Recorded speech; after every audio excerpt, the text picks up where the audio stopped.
points on the lesson. Live in the hills, but it still get spread. Started with a little, but it still reinvested. Fear how I feel, then you feel less a blessing. I just want the lesson, I just want protection. I'm up and I'm down, but the sound like progression. Farmer never plans if he waits for perfection. Finger to the down, hold it. How do I get dramatic? This is so hard. How do you do this?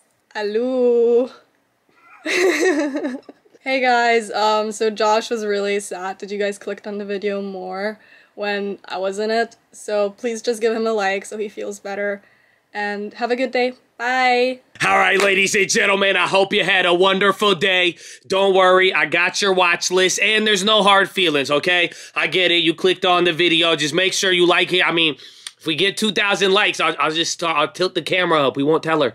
It's fine. Wait, what? You can't say. Anyways, but ladies and gentlemen, I'm glad you're here. And now that I have you here, let me just start off with the pretty picture. We're going to talk about today, but if you didn't watch yesterday's watch list, this is the big key that you need to look for. And this right here is showing you the S&P 500 overlaid with the forward net margin expectations. What this is showing you is that the expectations for almost every company right now, they are all expecting to make more money than ever based on the margins. Why is this so important? Because coming into the next couple weeks, you probably noticed we had Nike today, FedEx yesterday. You're going to get Micron by the end of the week. But the thing that we're watching here now is that the only thing that has not moved down has been earnings expectations. And after this earnings, if those start to go down, then we are going to really see things hit the fan. But that's the first one. Now let me go to the second one.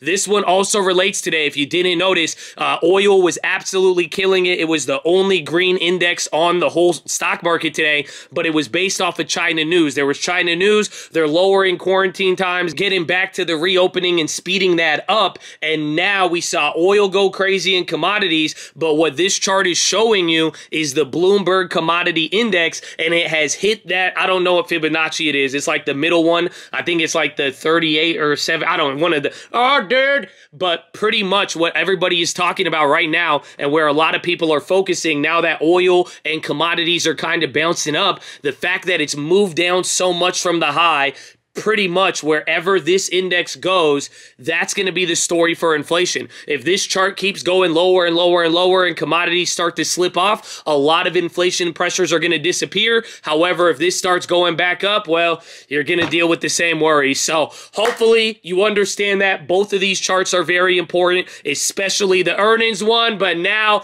let's talk about today. It was absolutely insane. And why? We were talking about it yesterday. We're like, well, I guess good news is bad news and bad news is good news, but today, bad news was bad news. So we're going to talk about it. We started up very good, but it ended up dropping by a very, very big margin. But here's one thing I'll show you. Look at this today. We dropped from 392 all the way down to 380. It was about 12 points, but the last time we moved like this was the day before the CPI 2 weeks ago. You can see right there, that one was another 10-point move. And then the next day you had the breakthrough CPI report. So why is this important? Because tomorrow's a GDP number. This one will be very key. I've been saying it all day today. If it comes in negative after that GDP report, if you thought you heard about a recession, you have not, and you're going to hear a lot about it tomorrow if that occurs, but could be a potentially big data set. But now this is what's setting us up for tomorrow. The only difference is it's only going to be Wednesday, and we're going to have the whole second half of the week to complete. So a lot of things on the table, a lot of stuff we need to go over. I can't believe I've already given you this much without telling you. Like the video, make sure you're subscribed. If you don't know, youtube.com/thestockmarket. We are back, baby. So hopefully we see you there in the morning, and just get ready. I got a couple of plays too, but let's start with it. Let's get to the keys right off the bat. Like I told you, bad news was actually bad news today. Do I still believe that good news is bad news and bad news is good news? Yes. That's why we're making all of these videos. That's why I'm trying to help you understand it. Again, I get to learn alongside with you guys, and this is something I took from today, is that, yeah, I do believe it is bad, or that bad news is good news, again, with the whole recession inflation thing, but today showed us that if it has anything to do with inflation or consumer expectations, it will be responded to accordingly. Meaning, if it's good news in that space, it'll be good. If it's today, we got a bunch of bad consumer confidence numbers, lowest in 16 months and then lowest of the last decade pretty much. So it was very, very bad because this is showing you consumers are expecting a worsening economy and higher inflation. This is literally inflation expectations becoming unanchored. So that's why this is so important. And we had a little taste of this last week. Remember, you had the Michigan consumer sentiment and we were like, all right, see what happens. That number came in low, but it didn't surprise. Whereas today, everything was just very, very abysmal and hitting multi-year lows, or at least going back to the bottoms of 2020. So that's the first part. That's what happened. Again, you could see the daily chart. We actually opened up, and then right when all the data came out at 10 a.m., that's what started everything. There was also the Richmond Fed. They had another manufacturing gauge. Remember, yesterday was Dallas. Richmond Fed was actually abysmal as well too, but right when all that data came out, everything just started tumbling, and then that was it. So we have to bring up something else now, and that's your second key, because today had just the data. There really wasn't that much news. Again, we were coming off of the hangover yesterday with the bank stocks. All the bank stocks gapped up. The buyback and the dividend news from yesterday really held things up. People like that. The China news in the morning, that got people excited. Again, energy and all of that was up, but it really wasn't the whole story of the day. Pretty much at the beginning of the day, the dollar was up. So here's side by side, and what I'm trying to show you, the market gapped up and then sold off after the data. But what do you notice here about the dollar? The dollar gapped up and then barely moved throughout the whole day. And this is kind of my theory here. It was one thing about the data, given the fact it was related to expectations, and that's a logic that we had from last week, which was, again, it at least, you know, shows some congruency for the most part. But I just really think this was the market catching up to the dollar. Because remember, last week, the dollar really didn't move much. And then the last time the dollar was at this price, the market was at 375. And we came pretty close to that today. So there's that. As far as tomorrow, Powell is going to be the key. So get ready. I don't know what time it's going to be there. So hopefully we see you. YouTube.com/the stock market. Do I have to bring my girlfriend? Huh? Let's go. I'm going to get a girlfriend cam. I don't care. Anyways, but tomorrow, Powell, I don't know what time we're going to see, but while Powell is speaking, it is a panel with Governor Bailey from the Bank of England, and then you're going to get ECB Lagarde. But honestly, I think Lagarde might be more important for the global sense and what it could do to currency. So unless Powell drops anything new, I don't think it'll be too crazy, and I think a lot of attention will be on that GDP tomorrow. So watch out for that coming into the end of the week. I mean, even the next few days, next few weeks, I just really hope you don't miss this right here. Your next moves are going to come through data. The market didn't do much until the data came out. It doesn't matter if it's good or bad, again, and it's going to be confusing, and Wall Street's going to jump to all these narratives, but the whole point is the data is actually causing bigger movements, more than we've probably seen at other points in the year. Again, when was the last time you cared about any of this data? Ask yourself that, and the last time you traded it. So there you go. That should show you that, but the next moves are coming through data. Then commodity moves. Again, wherever oil, energy, materials go, that could drive a lot of the inflation narrative. And then finally, this is the big one.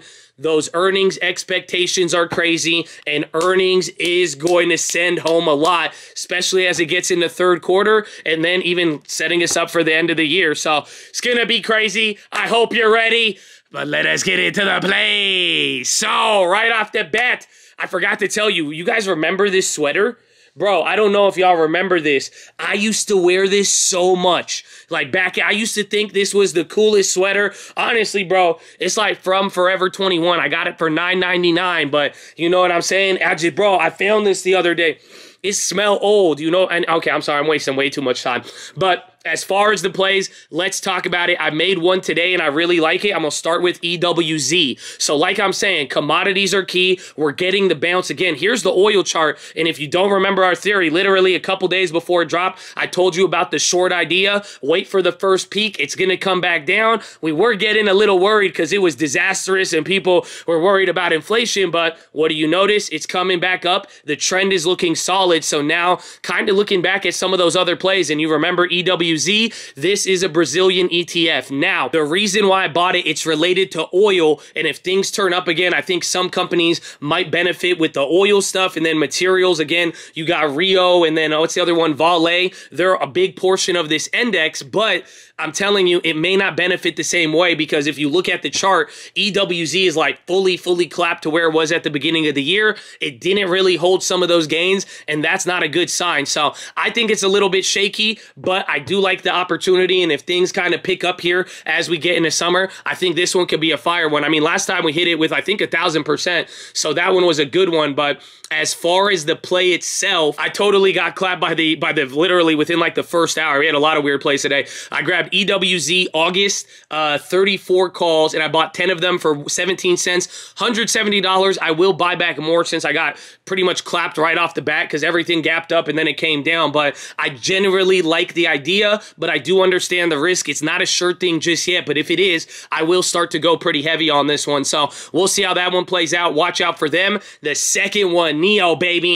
I really like this one. There's a big short report today, and they were pretty much implying that NEO's earnings and their growth is coming from one of the companies that they essentially own. I forgot how to say it, but a lot of their earnings and how they recognize revenue, it's coming from one company, and they're saying that's where all of the growth is, and they related it to the Philidor of Valiant. If you remember Valiant, they were a pharmaceutical company back in like 2014, 2015, and there was a short report by Andrew Left, and he looked into the company and said this company Philidor is responsible for so many of their billings, and then he finally said, yeah, that's a scam, and pretty much they're saying the same thing here for NEO. It's not Andrew Left. It's a different short report, but I like it. I'm a big NEO short guy. I think this one could be good, so I decided to go with the January 13 play. Spent about $1.25. Only grab one. Again, premiums are kind of elevated. The dailies are down, but NEO does move a little bit weird, but I would definitely be watching out for this, especially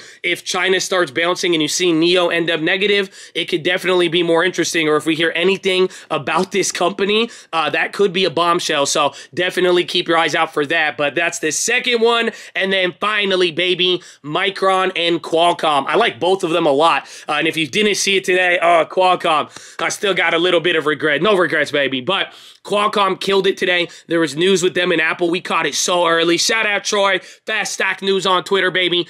He posted it in the chat very early, and we found out they had a deal with like Apple chips. It seemed generic. Stock went from like barely negative to 7% in like 40 minutes. They killed it. So that's what you got to realize, though. That's going to skew the chip makers over the next couple of days. But Micron, they have earnings on Thursday. I think it could be a good pre-earnings play. However, all of the pre-earnings so far have sucked. FedEx, Nike, and then we'll see Micron. They haven't really been good, so we'll see the volatility. Watch how Qualcomm plays into it. Literally, just keep an eye on Qualcomm, but the main play would probably be Micron if we could get good pricing and if we could see movement that will lead into a pre-earnings run-up. So those are the main plays. As far as everything else, the only other play I made today was a Nike, and this was a good and a bad play. It was a bad play because I saw it at a cheap price. I was being all patient in the morning. I was trying to buy a put. I grabbed a weekly $100 put. I wanted to play the continuation. Things were up a lot and they were down. I was like, all right, this one might continue, and I was slow with the orders, and it was like at 30 cents.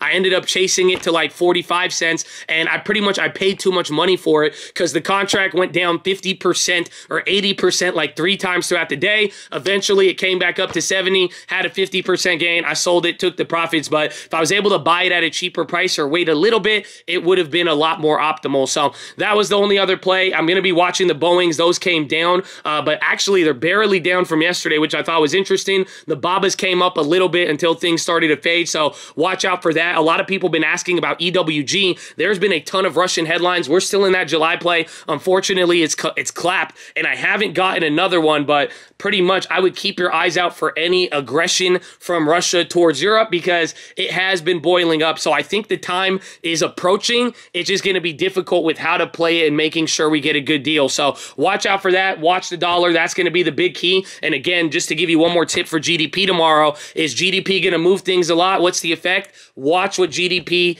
does to the dollar and bonds. And if that moves things, that's going to be our indicator. And then ultimately, whatever oil does with commodities here, this is going to give us another idea of, okay, this is how the broader market is feeling. Maybe we'll get some relief, or otherwise we going right back down. So I hope you're ready, Chad. But that is your watch list, ladies and gentlemen. Make sure hydrate, healthy, ready to go. Make sure post your watch list. Make sure we see you there in the morning. I need the armor on. I need the helmet shining.